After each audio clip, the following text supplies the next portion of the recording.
The presentation will begin shortly.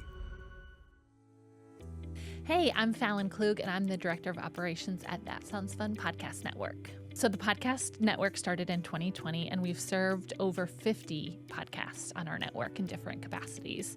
Currently, we're serving about 25 in a direct way, and we also partner with other podcast networks to share shows and advertising opportunities as well. So we've been able to serve a lot of folks, which is really fun. We are a podcast network that serves podcasters and creators in a variety of ways.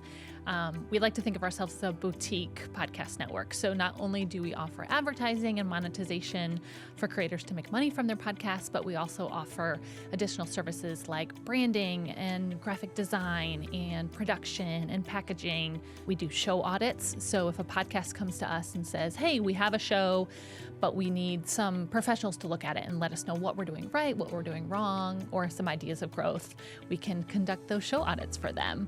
So there's a variety of different ways that we partner with shows, which is really fun because so many shows have different needs. And so to be able to offer them a variety of ways that we serve them is really cool to be able to connect with a variety of creators. And then we do something called the Horizon Growth Program. So that program is for brand new podcasters that are coming into this medium and maybe don't have a team behind them or really don't know where to start. And we're able to help them create their show, ideate what they want their show to be, who is their audience, and we can speak into graphic design. What's the podcast artwork look like? When are they going to release? How often? And then we help them launch their show. Podcasting is a really cool medium where it's really about more collaboration versus competition. So instead of feeling like you need to grab for podcast listeners that might listen to another podcast, we share a lot of podcast listeners across the medium podcasting. I mean, me as a podcast listener, I don't listen to just one podcast. I listen to about 10. And so it's really fun that this medium allows for that kind of collaboration. And podcast marketing is just like any other marketing where people think like, I just need to make sure everyone knows about my podcast. And really what we've learned is if you can stay very niche to not only your topic, but also who you're talking to, that's really where you see growth. This is something that we say all the time is if you make a podcast for everyone, you're not making a podcast for anyone.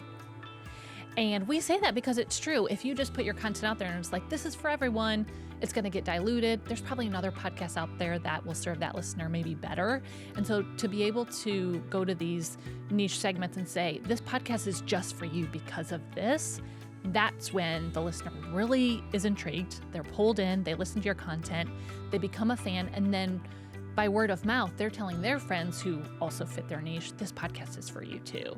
Very similar to marketing in other fields. It's like you really need to think, how can I get as niche as possible? And that's where you can serve your audience best. So we do that in podcasting. We do that by making sure that our creators, when they're thinking about who their ideal audience is, that they have what you might know as a buyer persona or a customer avatar, where you really have someone in mind of like, these are their characteristics, this is what they might even look like, this is where they live, this is how they buy, this is how they spend their time. So we get pretty specific. And so that lends to, okay, where do those types of people live and spend their time? Are they on Instagram? Are they on Facebook? Are they on LinkedIn? Like, where can we now go to market to those audiences depending on those channels and where they live? So yeah, we have to get pretty niche on how we speak to the audience because again, if you're speaking to everyone, you're not speaking to anyone. So we want to fix that problem. When we create buyer personas or customer avatars for our podcast, we actually are so specific that we tend to even name them. So we have a show on our network that literally has names. I think their names are like Emily and Amanda or something like that. They have two specific female audiences that they're targeting to. Emily over here has a little bit different lifestyle than Amanda, but they both are the target audience for that show. And so for us, again, podcasting can be a pretty lonely place. So for us, if we can actually create someone to visualize, because a creator's just behind the mic, they're not looking at an audience. Typically, it's usually a camera or just them on audio. And so if we can help the creator actually visualize a person, that's easier for them to then know this is who I'm talking to. It's a little more emotive in their conversation if they have kind of that visual of that avatar. Now that we have a picture of who the segment is, where do we go to find them? And again, a lot of that goes to podcast collaborations. So We can go to listening platforms and we can look up a show, and usually at the bottom of that listening platform, it'll say, if you like the show, you'll also like these other shows. And that's a great next step for our shows to know, oh, if my listeners are listening to this show, they're also being marketed to these other shows. So there's probably some sort of crossover in audience. And so we're able to go to those other creators, those other shows, and say, hey, we have this kind of demographic. This is who our audience is. This is the makeup of our audience. We think you have a similar audience. Would you be open to collaborating in whatever way it is? Guest swaps, feed swaps, cross promos, whatever it looks like.